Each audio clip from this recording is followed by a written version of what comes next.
Yo, what's up, guys? Welcome back to the Sobriety University podcast. It's been a few weeks and excited to dive into another episode today with special guest Mark Daniels. Mark, good to see you, and thanks for joining us tonight. Yeah, great to be here. Thanks for inviting me. Yeah, you're welcome. If you remember, Mark was on a few episodes ago with Joe, and we had a good talk about some dating topics and stuff. Now, unfortunately, my YouTube channel got shadow banned because of potentially that stream. So we got to take a step back from the dating topics for now and kind of, talk more about recovery stuff. So I'm really excited today, guys. We're going to be diving into Mark's story on how he got sober, and in particular, a really important facet of recovery called higher power, and how not listening to it led to some of the outcomes and consequences that you have experienced in your life. So, Mark, start us off. Like, how'd you, when did you start using? What's your story? Well, grew up in a small town in Missouri. We say Ah, Missouri. You can say nice. Missouri, but called Troy. And mom and dad they both worked both had good jobs. And my dad was what you might call a functional alcoholic. And everybody I grew up around with was a functional alcoholic. So drinking for me that was normal. Mm, Everybody drank, everybody went to work, everybody did what they were supposed to do. Now, my mom didn't drink. Um, she might have a half a glass of wine once a year or something, but she didn't drink. But my dad, pretty well, every time he come home from work, I wasn't sure how often it was, but my brother was a little older than I, so he said pretty well every night when he come home, he was lit up, as we would say. He was drinking. okay. So what I remember from that is I didn't know how he was going to be, so I really didn't want to be home when he came home. Except on Mm, Fridays, sometimes when he's in a really good mood, he'd give us $5, which was a okay. lot of money, back in the '60s and early '70s. So I like that. But so I never knew much from my father except that he drank, and the only emotion, except for one time he showed me, was usually anger. He was like the big disciplinarian. I mean, Mm, that's the way I remember it. Although he did coach Corey League and tried to help us and stuff like that. So he was a bad guy. right. He grew up during the Depression. He was in World War II, and those guys just they weren't in touch with their emotions like we are now, or at least they didn't express any kind of emotions. Or anger was basically what I saw when I did Mm, something wrong. Although looking back in retrospect, and I think alcoholism is a disease of perception. I realize now he did give me stability as far as having a home. I always had clothes, I always had food, and that was much more than he had when he was a child. So uh, growing up, I never felt really close to my father. I was actually closer to my mother, but I never felt like I was good enough. And mm, I was always told I was very sensitive. Alcoholics tend to be very sensitive. And I yeah. was always told that you shouldn't feel that way. When I get my feelings hurt, my mom would say, "You shouldn't feel that way." Well, I think what she meant was she didn't want me to feel bad, but I took that as you shouldn't feel. You shouldn't Okay. feel. Right. So, of course, as a young kid, I had to feel. So, how do you, excuse me, so how do you get away from that? You can't. I remember trying to run away a couple times when I was young. I ran away to the backyard once and Nice. run away. We went to the state fair, so I ran away at the state fair, and they had to come find me. But really, I realize now, looking back, I was running away from myself in the way I felt. So when I got to be about the first time I got drunk, I was 10 years old, and I was with my father and one of his friends. They were deer hunting, and I remember I was in the middle of them in the truck, sitting there. We had bench seats back then, and they were drinking stag beer. So I started drinking with them, and I drank six of those at 10 years old, and I got really drunk. But what I remember about that day was I felt like I was part of instead of apart from. And for the first time, I felt like I was somebody, like I mattered, because I never felt like I did before that. Even though I'm sure I did, but that was the way I felt. Mhm. So even though that night, I remember at 3 o'clock in the morning, I'm throwing up. I had dry heaves, throwing up, and all that. Just it was terrible. And my Yeah. dad was shaving, and he said, "You'll learn." And I don't know what he meant by that. I never thought to ask him later on, but I Okay. maybe he meant you'll learn not to drink, you'll learn how to drink. I really don't know. So for 2 days, I had like a hangover and I didn't go to school. And actually, some kids came by and asked me what was going on. I told them what I had done, this and that, and they thought that was pretty cool. So Yeah. I even got attention for that. So after that, I tried for several years to drink beer again. I just couldn't stomach it because even though I got deathly sick, I mean, dry heaves was terrible. I can still remember it. It was terrible. But anyway, um, yeah, I wanted to do it again. I wanted that feeling. Yeah. And I think that's the difference between us and normal people. Is normal people have a couple drinks, they start to feel fine, and they say, "Oh, I better stop."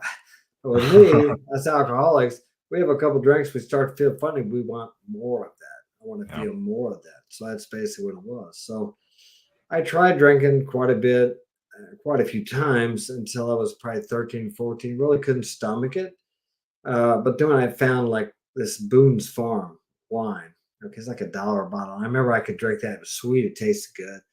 And of course, I drank that and got a little too drunk on that and threw up again and got sick. But actually, I did most of my heavy drinking probably between the ages of 15 and 20 years old.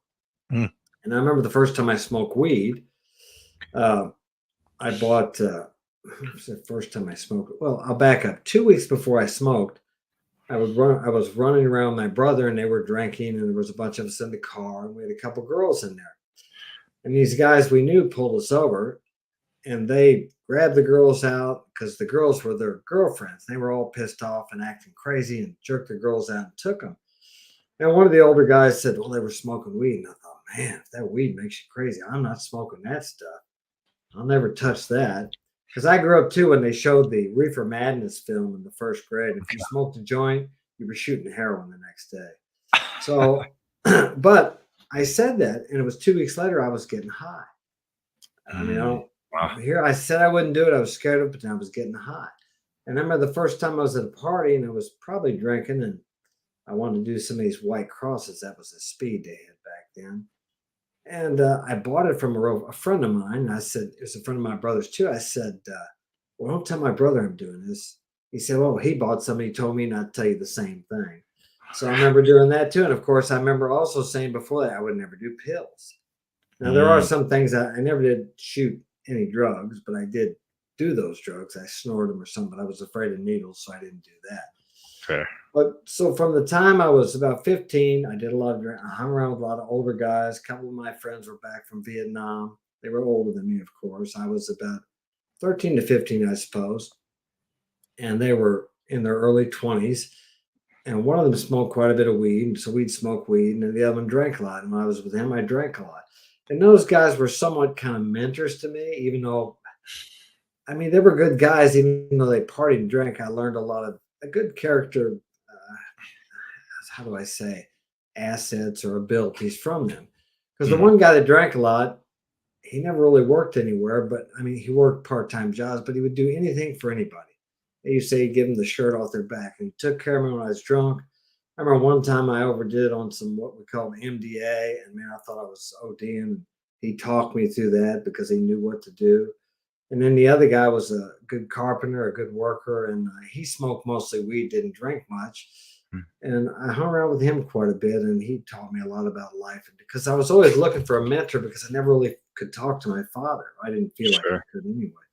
So these guys kind of mentored me, and I really, even though I was drinking and smoking with them, that wasn't all we did. I worked with Larry, the guy that drank a lot, and we'd do part-time jobs, haul hay, and then Frank, I would we would hang out, and he would do carpenter work, and I'd help him do some things. So I did learn some good qualities from these guys. But I lived in a small. I had moved to a small town where my grandma and grandpa lived when I was about 15. I quit school and I went to work.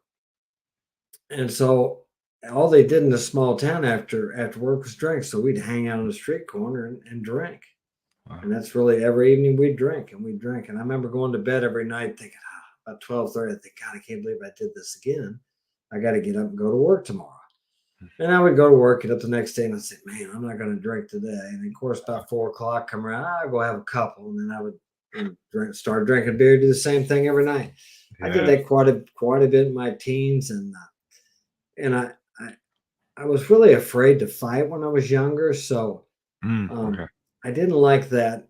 When I was about 15, I'd get humiliated by people, and I thought to myself, it can't be worse getting beat up than it is the humiliation I feel when somebody bullies me. So there was a friend of mine, it was a pretty big guy, he was a tough street fighter. So we'd have a few drinks and we'd fight, barefisted, and he'd usually knock me down, knock the hell out of me. But he Yeah. was teaching me how to fight. And I remember the first time I was at a party and this guy came there and it was cold outside and he couldn't get in. And so I went to open the door for him. I couldn't get the door open. And he started yelling, calling me names or whatever. So I just walked away from the door and left him stay out in the cold. But when he gets in, he calls me outside. So I go out there and I got in a fight with the guy. And I was drinking. I wasn't drunk, but I was drinking. And he got the best of me, but I felt great because I stood up for myself. So alcohol helped me to do that. When alcohol worked for me, it did for me what I could not do for myself. That's Hmm. what it did. It was like a God. And even though I believed in God, I surely wasn't listening to God much. I do know that when I was around 13 or 14, I did go to church a few times and I talked to a few guys who were really into the Bible, and I thought the world was going to end. And of course, I grew up during the nuclear arms where we had Cuba had the missiles aimed at us, Mm. and they would teach us to get under the desks, and I was scared to death. Really, Yeah. I was afraid probably in my early 20s still the world was going to be blown to hell because I was programmed with that when I was a kid. Wow. So I try to tell my kids now, listen, don't believe that crap. If it's going to happen, it's going to happen, but don't even pay any attention to it Mm. because I think I did allow it to stop me from doing things I want to do because, oh, what's the use? World's going to go to hell anyway, it's going to blow up. Well, we're still here today. I mean, it could happen, but who knows? So, but during that time, I thought it was the end times, as they say. People still say that now. I really believe the end times is when you pass on yourself, when you die. But that's a whole nother video. Um, so I was definitely afraid of God then. My grandma and grandpa were Catholics. Mom and dad never went to church, but I do remember my mom having me pray before I went to bed. And so I really had this vengeful, angry, punishing God. So when I Wow. started drinking, I knew he was just up there taking tabs. Mark got drunk. Mark lied to his parents. Mark did this. Oh, Mark was with two girls at one time. Oh my God, we're gonna get him. I'm serious. So the more of that I did, I was just kind of trying to push God out of my life. So, and I always wanted to be I love motorcycles. So I watched the movie Easy Rider. It came out in 1969. And I dreamed about that. So by the time I had several motorcycles, by the time I was 17 or 18, I had my first Harley. And I Oh. lived the life of the guys on Easy Rider. I don't know if you ever seen that movie, if you know anything about it. So I was riding my bike and drinking and partying. And it's funny how we set these boundaries for ourselves, these moral lines.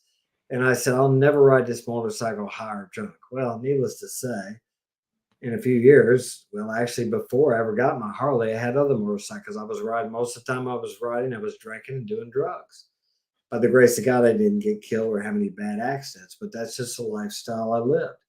Mm. Maybe the one thing that kept me alive, besides for God looking out for me, is when I went to buy my first bike when I was 16. I had several smaller bikes, but my first one for 16, it was a Harley. I didn't get it at that time, but the guy said, as long as you don't think you're the master of this motorcycle, you'll be okay.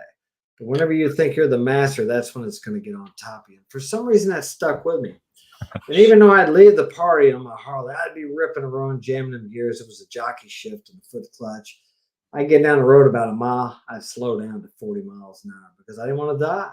So I'd drive slow on the way home. So I very rarely ever drove fast when I was drunk. So maybe that helped out. But so I drank and I liked to fight, got into fights. I didn't fight because I was mad. At least I didn't know I was angry, but I liked to Mm. fight. So I progressed.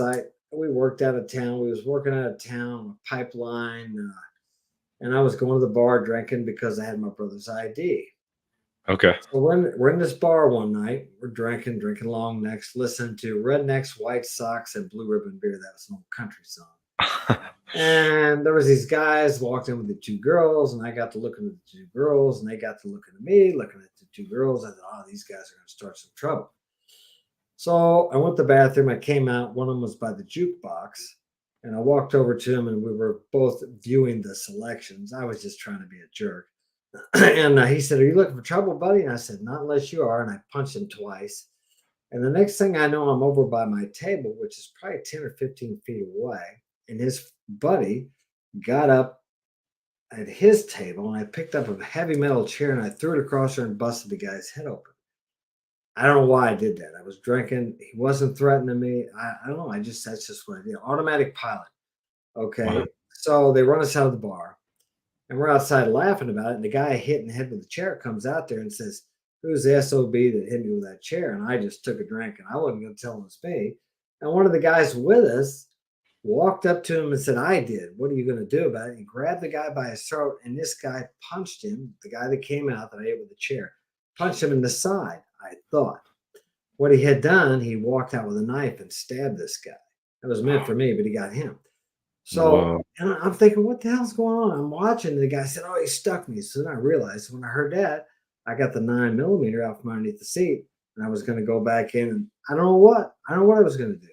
But anyway, I got to the door and my two friends, the one I used to drink with and another guy, grabbed me and took the gun away from me. Fortunately, because just like when I threw that chair, I was drinking and I wasn't thinking. I was just, it's Wow. like automatic pilot. I wasn't so drunk I was in a blackout because I wasn't a blackout drinker, but you just act and you don't think. It takes away all or took away all my inhibitions and I just acted. So anyway, say, hey, we gotta get this guy to the hospital. So we got him in a truck. He's bleeding all over the place. We took him to the hospital. Man, I felt terrible about it because I started the fight. I felt responsible. So Hmm. we did get him in the hospital. He did live. They had to take his spleen out. He was in there for quite a while. And of course, we had to make a police report. And instead of just telling him who I was, I used my brother's ID and his name, right? Okay. So anyway, and about a month or two later, he gets a warrant. I think they sent a summons in the mail for charged with assault with a deadly weapon. Oh my So gosh. anyway, I had to go turn myself in and turn myself in because it was me, of course. And Mm. so the reason I bring it up because it's the first time I quit drinking. Um, Okay. I thought I was Was going it to go to court ordered? jail. No, back then probation was just a piece of cake. So they Okay. charged me with a first degree assault with a deadly weapon over the chair, deadly weapon, they say. So I was on probation for 6 months or a year, and if I walked out the probation, the charges would disappear, which they did. But I thought, what if, excuse me, I can't smoke dope because what if they do a drug test on me? Mm. Okay, and so I quit smoking dope, and then I met this guy that was a former boxer, and I thought, well, man, I'd like to try that. So I kind of got to boxing. He showed me stuff, and I started boxing. So I quit drinking. I started amateur boxing, did that for 2 or 3 years. I don't know what happened. I got hurt or something. I couldn't box, so I started running and got into races, and then I ended up hurting my leg there because I did too much. I trained too hard. It was in the race, a half marathon. I wanted to beat this guy. He was a local jock. And instead of stopping at 6 miles when my ankle was killing me, I finished the race. I still lost, but I got a stress fracture. So I broke my ankle. I had to walk on crutches for 2 weeks. So what happens when you don't have your crutch? All I did was trade drugs and alcohol for sports.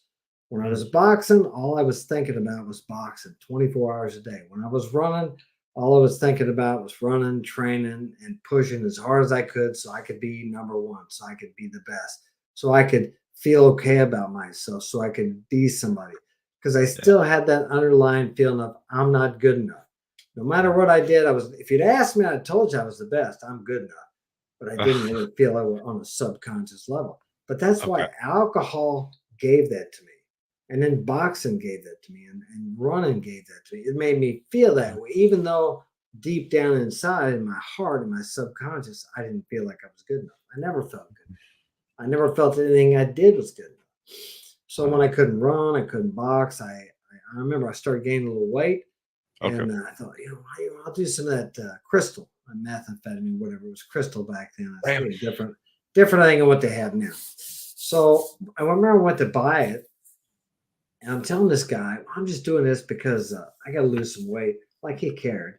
He was an old friend of mine, but because I'd already got a reputation. I was boxing, I was clean, and all this. So I really felt bad about that. So I got some of that. Anyway, I got to taking that or doing that, trying to lose weight, and then that wasn't working too good. So I got into triathlons, and that's a compulsive and OCD sport if there ever was one. So you got to swim, bike, and run. So I'm swimming, biking, and running 4 to 6 hours a day. Of course, that's keeping my weight under control. And then I get off the drugs and I meet my first wife, and you know, we get together, going out and this and that. And I'm clean at the time. And I remember before we got married, I cheated on her once, and man, I had a hard time doing that when I was sober. So anyway, we ended up getting married, and I had every intention of being a faithful husband. We were married probably 4 to 6 months, and I'm out running one day, still doing triathlons, and I'm working. I see this good-looking girl up the street, and I get to Okay. talking to her, and I want to do something with her, but I can't because I'm sober and I just can't do it. So I have this brilliant idea. I know what I do. I'll get drunk and then I can mess around with it. And that should have been a red flag there, but I didn't see it. So I get drunk and I mess around with this girl, and we start this relationship that goes on for about 3 years while I'm still married. So I get this mistress. I'm Oh, seeing her, then I get this other mistress. I got two of those, and I got other girls I'm sleeping with. So this is like a snowball rolling downhill from the time I'm 24 to 29. And I'm real popular around town because my girlfriend was like, she was at school. She's like voted best look, just got out, voted best looking prom queen, all that stuff. And I and when I went and made my amends to her for the way I was, she asked me why I did it. And I could just say, well, because I'm an alcoholic. But I realize now looking back, it's the old I wasn't good enough again mm, because she was wow. great. She was everything I ever wanted. Why did I screw it up with the girl up the street who wasn't near, how do I say, the status as she was? Because I Okay. didn't feel like I deserved it. I mean, you Damn. can quit drinking, but as they say, you can Yeah. take a horse thief. If he quits drinking, he's still a horse thief. So you take the alcohol away, I still got all these underlying problems. The alcoholism. It's not the drinking. The drinking helped me with the thinking, but when Mm, it's the thinking is the problem. It's the low self-esteem, the no self-worth, it's all that. And drinking helped me to feel like I was somebody. But on the other hand, it's a double-edged sword because it allowed me to do things I wouldn't do when I was not drinking. And then you have the guilt, the shame, the remorse. You got to justify that. I mm. remember one time, my wife and I were still together, she almost caught me.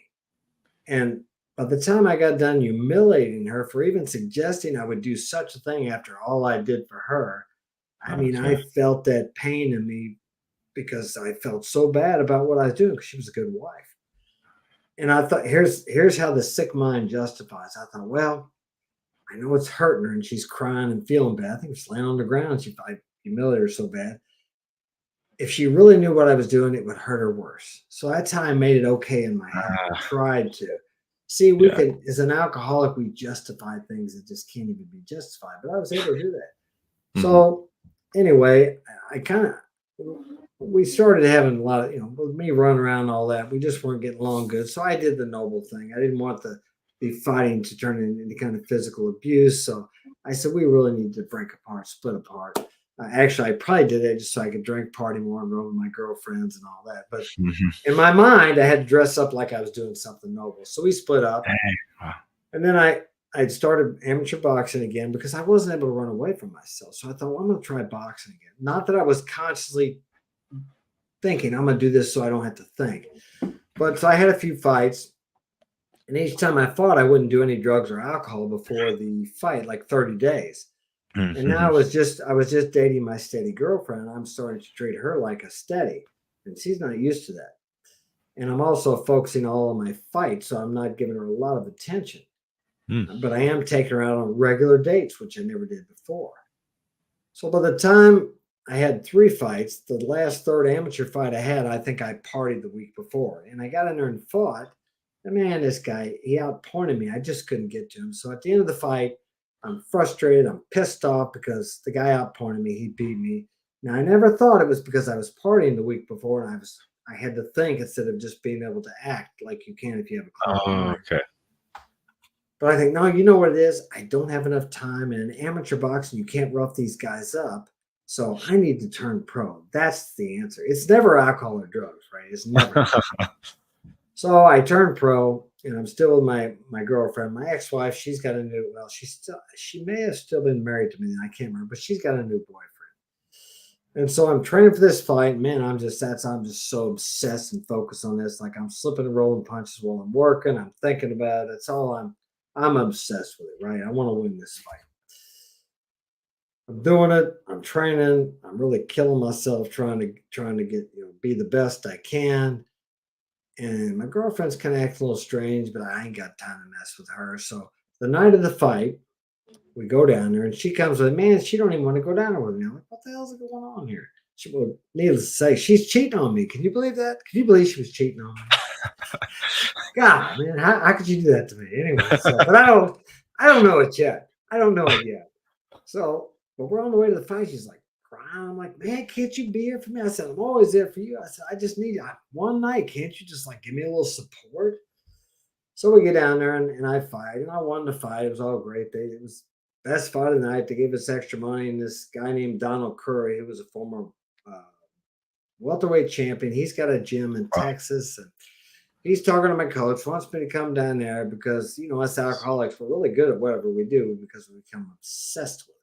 Mhm. So that's all great and that's all fine, right? So we go home and I drop her off and I go to the bar. Now, I wasn't a bar drinker at this time. It was only fun before I was 21 when I wasn't supposed to be there.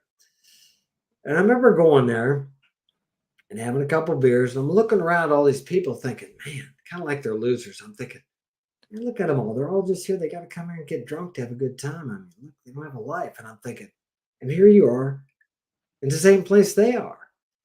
And from that very night, my whole world started crumbling. Oh, So I went home that night after a few beers, went to bed. I mean, after the fight, it was just everything was just like the highlight. It was great, man. I'm right. somebody. Everybody's patting me on the back. It was down in St. Louis, this big hotel, and there was I don't know 500,000 people. I don't know what it was. That's so And I sweet. won, of course, and all that. It's like, but it became empty real quick. Wow. And the next day, I remember calling my girlfriend up, and she wasn't there.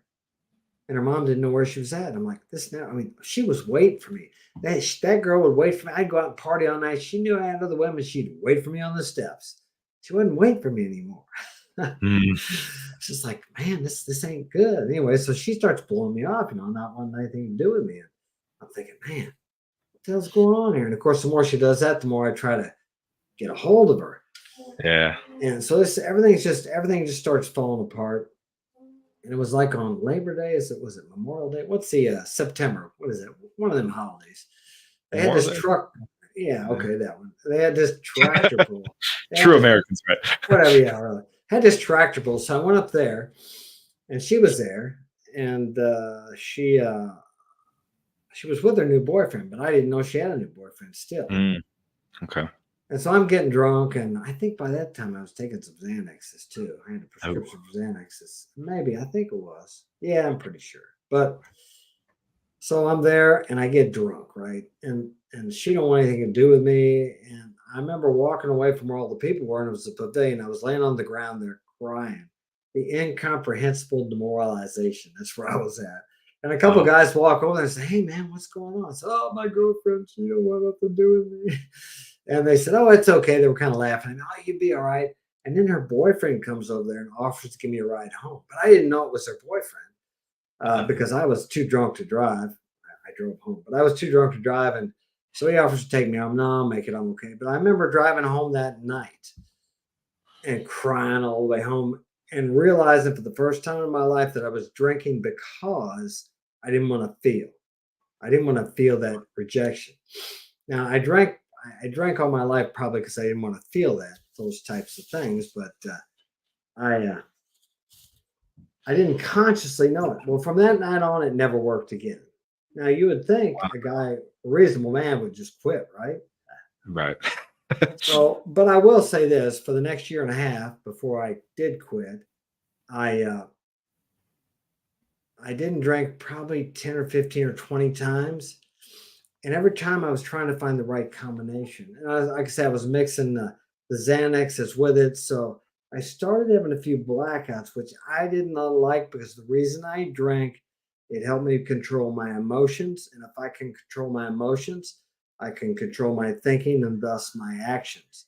I never got a DWI yet, never had one. I got pulled over a couple times, but I always got out of it. Or I got pulled over and they couldn't tell I was drunk because when drinking worked, you couldn't tell I was drunk.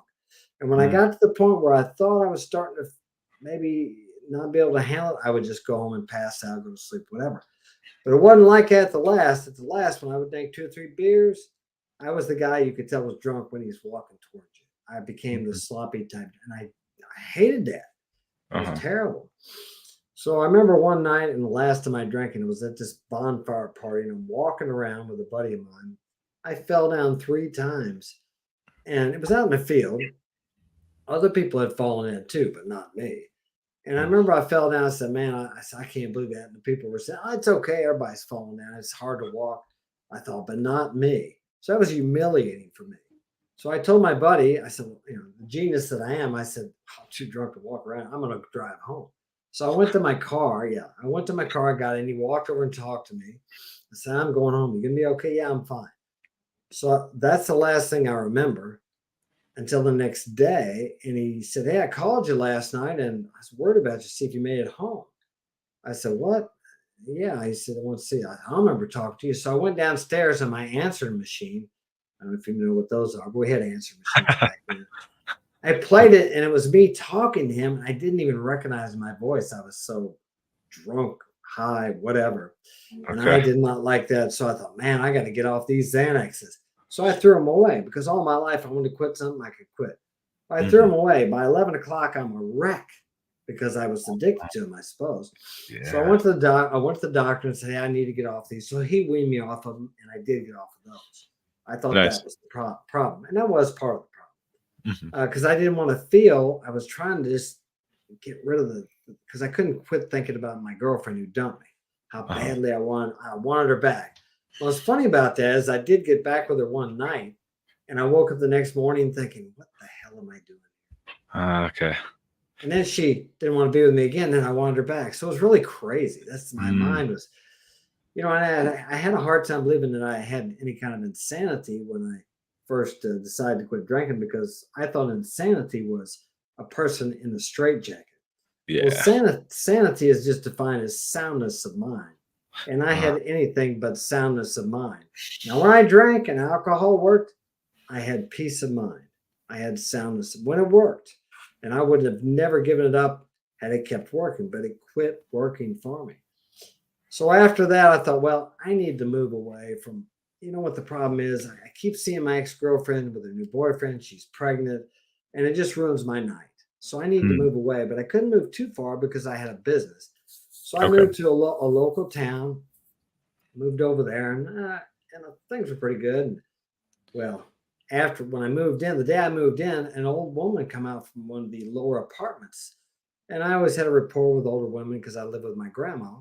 And I introduced myself. She told me who she was. And I'm like, my God, she was the aunt of the guy that my girlfriend dumped me for. And I had threatened this guy. I did all the things the jealous boyfriend. I didn't beat him up, but I threatened to. And I'm You thinking, needed Joe back. You needed Joe's YouTube channel back then. I'm like, Honestly. man. So I thought if I don't tell her what's going on, she's going to be scared and think I'm crazy. So I went down there. I shared with her what happened. She said, "I don't care." She says, "I don't have anything to do with them anyway. They don't talk to me." It's not cool. So we developed a friendship, Hmm. and I would talk to her from time to time. We'd have dinner together, and she was a member of this church. And I ended up joining the church because drinking wasn't working, but that didn't help me either. Mm. So she knew I had a problem, and she knew some people that might be able to help me. So one day, after I went out and gotten drunk and was with this girl, and I was trying to quit.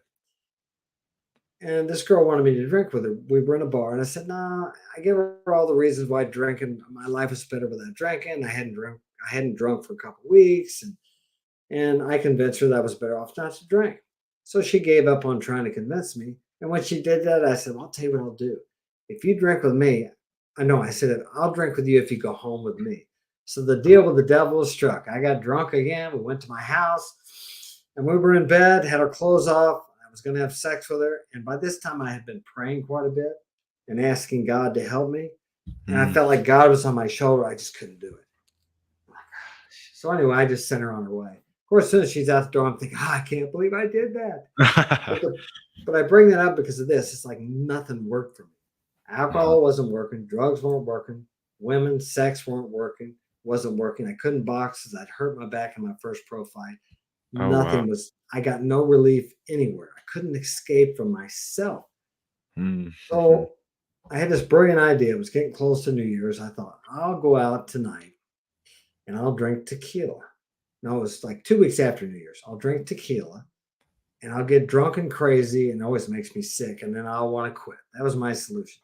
So I go to the bar, I get drunk, and I pick up another girl. And I don't do anything with her because it's just pointless. I don't have no feeling that. And I send her on her way. I go home. I get up the next day, and I'm not sick. I'm miserable, but I'm not.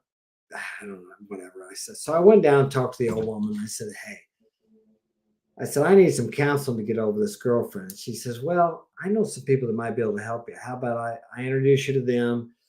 And if that doesn't help, then we'll get some counseling." So I took her advice and I talked to these guys, and they had the same problem I had. And they made some suggestions, and I started doing what they did, and I was able to stay sober.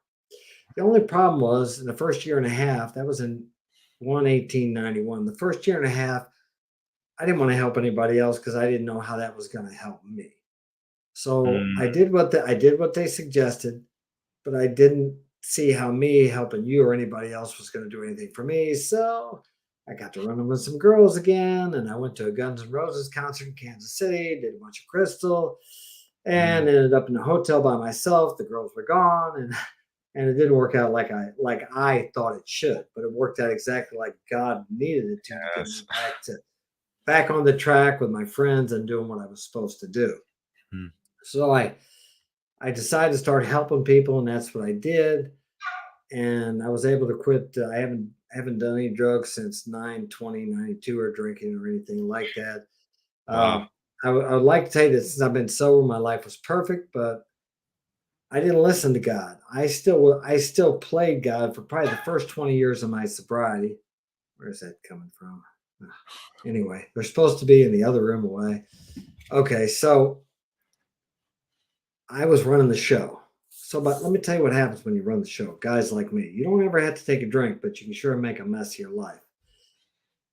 I was married three three times in sobriety, went through some vicious custody battles, been Mm, accused of all kinds of terrible things. Always came out innocent because I didn't do it. I lost. I'm one of these guys that lost everything after sobriety. I lost okay. couple of houses, lost my kids 3 or 4 times, always got them back. And culmination, the culmination, the end of all it was this. I was married again. I got in a fight. They took my kids again. One of my exes accused me of choking my daughter, and I Uh, fought the system. Uh, I went after them, and they're a formidable foe. Don't ever go after the state. But I went after them, right? So anyway, and one of my first lawyers told me you punched a tiger in the eye. Well, being as a self will run riot alcoholic that I am, I said good, and I was after him. So we was in court. I had some of the best lawyers in the city, and it didn't matter what the truth was. I'm not going to go into the whole. You'd have to read the book. But I'm sitting in my seat that day in the courtroom, realizing that it doesn't matter what the truth is. I just sunk in my seat. And my lawyers came back and said, "You're not going to get anywhere here because the judge, the DFS, and the juvenile office is all in it together. I've never seen it before. Usually the judge evens it out." I mean, my lawyer was up there yelling at the judge. He said, "You're not going to follow the law." The judge wouldn't say anything because we had the evidence and they wouldn't right. let us present it. No. And I'm thinking, man, and he said, "Also, they're going to be out to get you." He said, "Gosh, okay." So I took that to heart because I know how it is when they're out to get you. So I got all the kids' passports. And about 6 months later, I'm working and I get a call from my wife and said, "The police were looking for you." Oh, geez. So I call them up. "Hey, what's going on? What do you need?" "Well, it's about a sexual matter." So I'm thinking, somebody else has made a false accusation against me. Because I've been to court a bunch of times over that. It's just that easy to do. So I said, "I tell you what, honey," I said, "get the kids, get the clothes, get the passports, meet me in my mother's." So she met me there, and we didn't fly out of St. Louis because I wasn't sure what was going on, what they after me for. So we took a rental car, drove to Chicago, flew out of the country. I was gone for 6 years. They charged me with child endangerment. They'd already took one of my kids away and hadn't proved I'd done anything.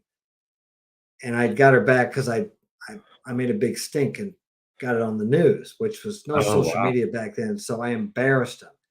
Five of them were willing to let it go, but the guardian ad litem wasn't. So she was out to get me. And I won't go into detail about it, but she accused me of something I didn't do, which we could have proved. But anyway, we couldn't do it because of the system. So I'm out of the country and they did that. They charged me with that. So I don't know if I'm ever going to come back here or not. So as the years rolled on, I got into a similar situation with that wife. And she took all five of the kids. I have six now, but five then. So I'm like, gee, many Christmas. So I get this crooked lawyer down. I'm trying to live right, right? I've changed my life. I'm trying to be honest. But I get this lawyer that's a crooked lawyer that represents the gangs down there. Okay. I mean, every time I meet him, he's got two guys with big guns because Were lawyers you in don't live Mexico? long. Guatemala. Guatemala. Lawyers don't live long down there. And then we're gonna figure it out. So we get this order from a crooked judge, and I go there to try to get my kids back. And she's got police there, and then I get police there. So it's this mess of police, and we're all a bunch of liars. I wasn't lying, but I knew the order was wrong. So that's like basically, it was a legal order, but you know how this stuff works. So yeah, so I'm arguing with the police, right? And then he said something to me. So I pulled a recorder out and I said, oh, it's in Spanish. I speak Spanish. I said, you want to say it in the recorder?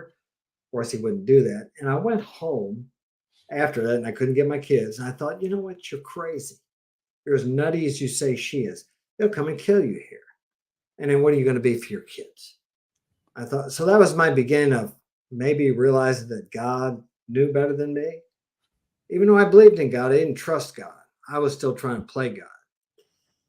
So I thought, well, you know what you got to do. So I went back to the police the next day, got down on one knee and made amends to them, apologized, I was wrong and whatever. So I didn't want to die. So that worked out okay. And by that time, my ex was trying to put me in jail for another false accusation.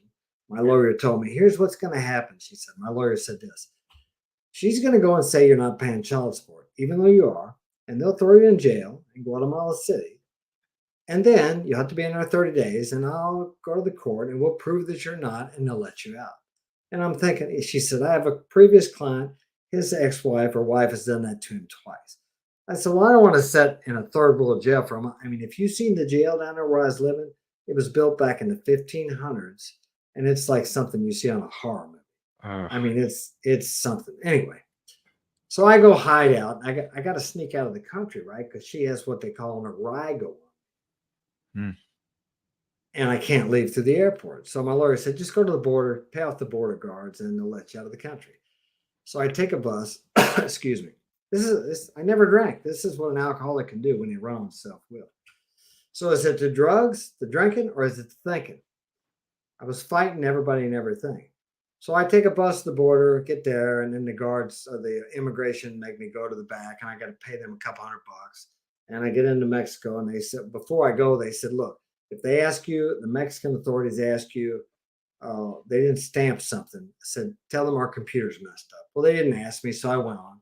And then I get up to the border at Matamoros and Brownsville. I can't cross there because they have a warrant out for me in Missouri, which I knew. So I called up here and said, hey, I want to turn myself in. Can I cross the border? They don't know. So I get a bondsman there. He wants $2,500. Then they're going to have to transport me all the way back up to where I'm from here in Missouri in the back of a car handcuffed. And I'm like, I don't want to do that. I want to turn myself in. But so what am I going to do? So I had a friend that was in the program and he found me a flight from Cancun. I stayed there at Matamoros for 2 weeks trying to figure out what the hell I'm going to do. So I went back to Cancun and I got a direct flight into St. Louis. So when I come into St. Louis, I'm going through immigration like you do when you go through. And there's a black guy there and real friendly dude. Actually, I seen him since I traveled. He didn't remember me, but I remember he said, hey, you got some trouble here, don't you? I'm like, yeah, I know. He says, well, just go over there with those guys. So I went over there and they looked through my bag and the cop from the county where the warrant was out, he was there. And so they arrested me and I had to ride just 45 minutes to the police station. He says, what'd you run for? I said, you don't even know what's going on. So he later on talked to me and kind of apologized for talking like that to me. I got in jail. I could have bonded out that night, but I spent the night in jail. It was a great time. The guys were friendly to me. If I had to go to the bathroom, they all left. They shared their commissary with me. There was a Mm, guy I know that was from Mexico. I had nobody to talk to, so I was able to speak with him. And I mean, it was a pleasant experience. I'm glad I got out, but I wish I could see those guys because they don't know how important that was the way they treated me. mm. So I bonded out the next day, and by that time I was willing to surrender to God, as I didn't understand him because my way wasn't working. My way wasn't working. So I went and got this lawyer. Instead of getting the big high end lawyers, I got a lawyer that knew everybody. He was a childhood friend I grew up with. I said, "Look, I don't want to fight. My dad was sick. I talked to my mom. She needed me to help take care of him. I said, I don't care if I got to be on house arrest, whatever. I just want to take care of my dad. I'm not going to fight anymore." So he talked to the other attorney from there and he said, "Look, we don't want no more trouble. Tell him if he just stops all this fighting about his daughter and just lets all that go." He said, we'll let him plead guilty to a Class C misdemeanor assault. So my lawyer comes back and tells him that. I don't care. We'll do whatever. So that day we go there to court and he hands me the paper to sign. I read it. And I said, "Well, I didn't do that." He said, "Just sign it." I said, "Okay." So I signed it. And so I pled guilty to that. And I shook the hand of the prosecutor and thanked him. And the under the table deal was, I don't start no trouble. They'll leave me alone. And that was a long time ago. And actually, I get along with most of them now. I made my amends to those people though, because I was wrong. Because when I was making accusations against my ex-wife about certain things, Mhm.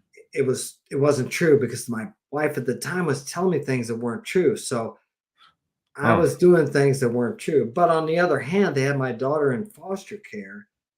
And I had the foster care under surveillance because I knew that something was going on there.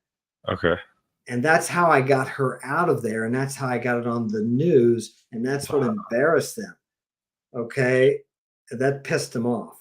Yeah. Well, 2 years ago, this is 20 some years after it happened, they arrested that guy.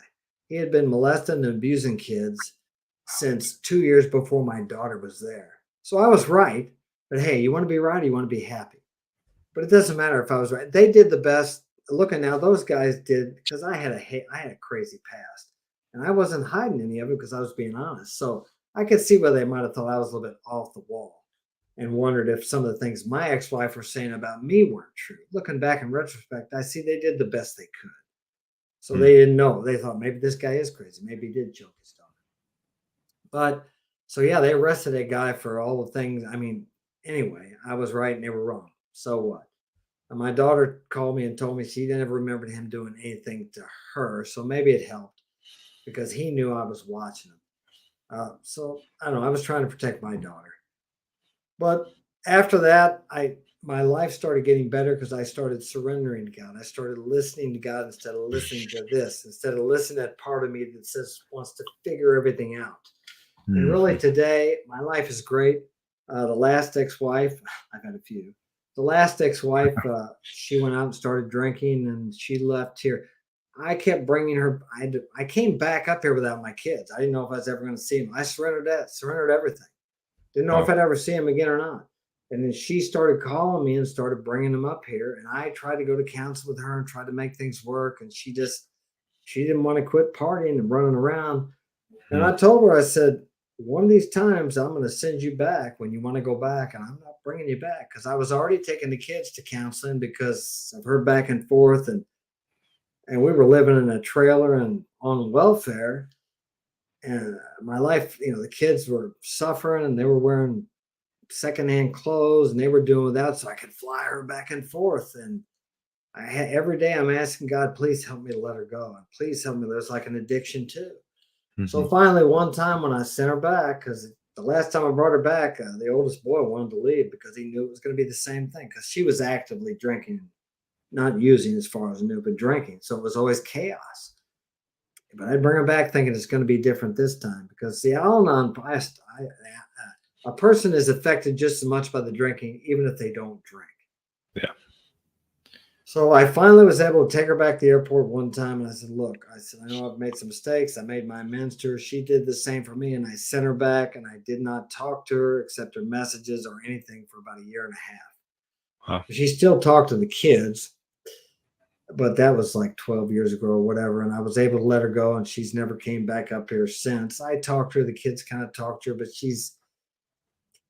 she does the best she can. But until she gets into some kind of recovery, it's just hard. But um, Yeah. but anyway, our life has been the six kids and I've raised them by myself for the last 12 years. Three of them work for my business now. Four of them do. They've grown up. They're men now. We have a wonderful life. I'm in the house I lost back in 2000 through one of my divorces. I was able to, Okay. through some strange circumstances, get that back. And I was able. I had three of my children were born down there, and the U.S. Embassy has a rule that you can't get those. I can't register those children unless I show up there. Well, I couldn't go back there taking care of my dad. He required 24-hour day care. But through another strange set of circumstances, I was able to get, and the last child that was born didn't even have my name on the birth certificate. But I won't go into detail, but through a bunch of circumstances which I did not orchestrate, I was able to get those children back up here and have, they're my kids now. Get them registered with a birth abroad. So they're all up here now. Mm. And we've been together for 12 years now. They're mostly grown. Four of them are boxers. My daughter's been Cool. in beauty pageants, and we have our issues, but we have a wonderful family. It's great. The business is great, better than it's ever been. Of course, I have the YouTube channel where I help other people. Mm. Um, if you'd have asked me when I quit drinking, what do you want out of life? I would have shortchanged myself. I've been able to travel. I've been out of the country over 35 times. I've traveled all over the world. I talk to people all over the world. I get to meet people like you. Uh, I mean, I could just go on and on about how great my life is. And I'll tell you how simple it is today.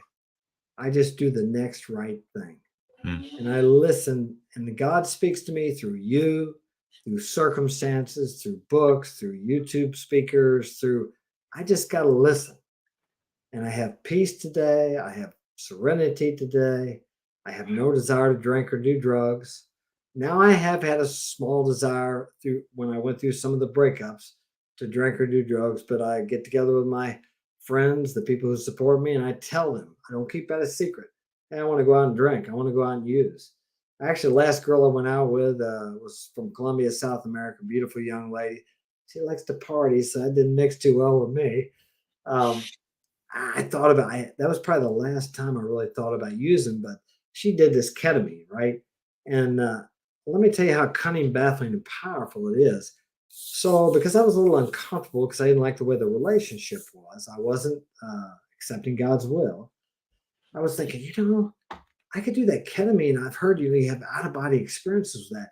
And this guy named Bill Wilson, who was the founder of Alcoholics Anonymous, he did acid and he didn't change his sobriety date. So I could try that maybe. But it was all because I was uncomfortable. So that's trying to convince my mind's trying to convince me that it would be okay to do this, only Mm. because I'm uncomfortable and I'm not practicing what these people taught me. So I Mm. didn't do it. I didn't do it. But looking back in retrospect, I'm thinking, man, I can't believe I was thinking it. But I was because I was uncomfortable. And I thought Mm. that might give me some comfort. But I eventually surrendered and said, hey, this is supposed to be this way. I'm not supposed to be with this girl. This just isn't. I'm still friends with her today. We still talk, but I don't go out with her. It's like mixing oil and water, at least for me. Mm. So Okay. all I can say is if you quit drinking or quit doing drugs, you really have to get some help. There's a lot of 12-step programs out there that can help you. I think there's Yep. what, 70 or 80 or 100 of them. I'm At not least. going to claim to be a member of any of them, but I know they can help people. They have steps that you can work. People that like to help, because as I found out by helping other people, that's what I was missing in that first year and a half when I quit doing drugs and drinking. I was restless, irritable, and discontent because I wasn't out helping someone. I Yep. wasn't giving away what was so freely given to me. And what I Yeah. find out in life is whatever I put out there comes back to me multiplied. Whatever I want, if I want to be successful, I need to help you and other people be successful. I need to have that intention. Whether you become successful in not drinking or making a lot of money or whatever success means to you, if I have the intention of helping you become that success, whether you do or not, it doesn't matter. God blesses me by the intention. and judges me by that. People judge me by my actions, but I reap a great benefit when I put something out there that I'm trying to help people with. Mm. So I get rewarded for that. Now, I don't get that reward from the person. Rarely does it ever come back from that person, or do I look for it back from that person, but it comes back to me sometime down the road multiplied. Now, where I first become aware of that was back in 1990 when I was in my apartment alone. I looked in the mirror and I hated what I saw. I Mm. hated myself. And I walked to my bedroom and I thought, here you are all alone. And you know why? Because all you ever thought about was yourself. So that's when I started realizing, and as the couple of years rolled past, I needed to help other people. It wasn't very profound then as it was after I'd gone back out and did some drugs and I came back and I went and spoke in front of this group of people that had just trying to sober up. And I felt like $1 million when I walked out of there. I thought, Mm. this is what's been missing. But for me to turn my will and my life over to that God as I don't understand him took a lot of beatings. But he has a way of beating you into, how do I say, humble servience. But the really cool thing about it is everything, my income raised, everything got better when I started submitting to his will. I plan my day. I do. And I'm not a religious guy by no means. I plan my day, but it rarely ever goes the way I plan. Mm. Rarely, but it goes the way it's supposed to. I heard a saying once that said, man plans and God laughs. And I think about that during my day. But I figure if I planned my whole life and I tried to run my whole life and I never really got what I thought I wanted, maybe if I go with his plan and just go with the flow, I will get what I want. And I find out today that's what works. When I listen Right. to God and do what he wants me to do, instead of trying to figure out what I'm supposed to do. Sure, I make a plan. I think we need to make a plan, but I Mhm. leave that plan subject to the will of God as I don't really understand him. I can't see the big picture. When you're in the middle of the puzzle, when you're in the middle of the muck, you got to think what I've learned to do is this is happening for me. I can't see it right now. But Mm. when I Mm. look back, when I look back at all the ex-wives that tried to destroy me, tried to throw me in jail and all that, I certainly didn't think that was happening for me. But looking back, that's what I needed to beat me down to my right size and humble me so I could have the wonderful life and the wonderful family I have today. I never knew what gratitude was the first 20 years I was sober. Now I can start thinking about how great my life is, and I can tears of gratitude will come to me. I never knew that. I knew I should be grateful. I would write down a gratitude list, as they call it. It didn't do anything for me. I thought about the people starving in Africa. It didn't do anything for me. But now I can just sit here and think about how fulfilling it is to have my boys working with me. We go out and work during the day and we joke, we work as men, we talk as men, and not everybody gets to have that. That's something of the old time when the family worked together and stayed together. It's just great. I have a relationship with those guys. I've sparred with them. We box together. We joke. We talk about women. We talk about life. We share. It's great. My relationship with my daughter is great. Her friends say, God, how come you have such a great relationship with your father? It's not because of me. I was beaten into this level of whatever it is that I have now. I fought it all the way. But I'm telling you what, you can't fight God. You can try, but eventually you're going to lose. And it's Mm. good when you do. At least it was for me. So when you start listening to God, whatever that means to you, I don't know what your God is. There's all different kinds of names for God. I really don't think it makes any difference what you call it. It's just whatever that means to you. Because when everything goes to hell in your life, and it will sometime, when you've tried everything that you can do and nothing works, what do you do then? A lot of people want to delete themselves. That, Mm. that thought crossed my mind a few times during life. But you got to turn to something. You got to believe in something. What are you going to believe in when you failed? When you've tried and tried and tried again and nothing's working? That's when I turned to God and I thought, maybe just maybe this God knows better than I. Maybe I'll see. And by golly, you know what? He does know better than I. All I got to do is get up and do whatever I think He wants me to do. The hardest thing I have to do every day is get up and surrender to the will of God. He's got great plans for me. He's got great plans for you. You just have to submit to that and quit trying to figure everything out. Think you know what's best and think you know everything is going to happen. We Mm. know very little because we judge by what we see, hear, smell, feel. Those are faulty.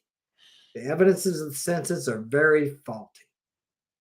So, I mean, I'm grateful that you asked me to speak tonight. I hope somebody got something out of this that would help them. And anything I can do to help somebody in their sobriety, I'd be glad to do that. Just contact me. That's Yeah. free. Sobriety's free. Anything I can help you there don't cost a Yeah. thing. Well, thank you, Mark. This fantastic story related to a lot of it, and I hope the audience did as well. Where can people find you if they want to connect? I'm on Instagram at Mark's Inspiration. I'm on YouTube at Mark Daniels, Mark's Inspiration. And where else am I? I'm on TikTok too on Mark's Inspiration. So you can find me there. The contact info is in the what is that called? Link tree or the thing you got? Link tree. So you can Yeah. email me or contact me through any one of those whatever they're called sites. My kids Awesome. taught me all this stuff. I didn't know anything about any of this YouTube stuff. I didn't know what a hash. I didn't know what a hashtag was or a thumbnail until 3 or 4 years ago. So this is all Okay. still new to me. Yeah. Well, So you're doing pretty well for for a new timer. So, yeah. uh, yeah, man, I really appreciate it. If you want to stay on for a couple minutes after Mark, we'll Sure. wrap up. Sounds And guys, good. thank you for tuning in for your comments. Appreciate that people are excited about recovery, and again, hopefully this episode granted you some relief and some freedom, and just the knowledge that if you go out there and you put in the work and you get into recovery, you can have a life. They say it in the recovery groups, beyond your wildest dreams. And I never believed that. I thought that was hogwash, but it really is true. And just don't give up. Put one foot in front of the other, and you can find sobriety from whatever it is: weed, drugs, alcohol. Uh, it's out there for you, and it's free. So definitely hit that up. There will be a link down below, guys. You can check out. That's going to have a list of all the groups that we can't talk about on air, but Yeah. you'll you know about what they are. Like put two and two together, and they'll have links to be able to go directly to the meetings that are online or in person, whatever, however you find them. So check that out, guys, if you're looking for some recovery help today. And other than that, hit up Mark for some for any questions you have. Check out his content too. He does like a lot of posts and different stuff uh, that provides inspiration. So definitely appreciate you guys tuning in. Mark, any last words before we call it a night? Oh, just don't give up. I've seen a lot of people try to quit, and if you just keep trying, don't give up. Keep getting up and keep moving forward. The only failure is when a guy just quits trying. Really, there is no failure. Yep. We're taught that failure is bad from the Yeah. time we're in school, but it's not. If you're not failing, you're not trying. So no matter how many times you fail, you just get back up and try again, and you really don't have a true failure. Yes. Fail forward, guys. Fail forward. Exactly. Yep. Awesome, guys. Well, have a great one, and we'll talk to you soon. Adios.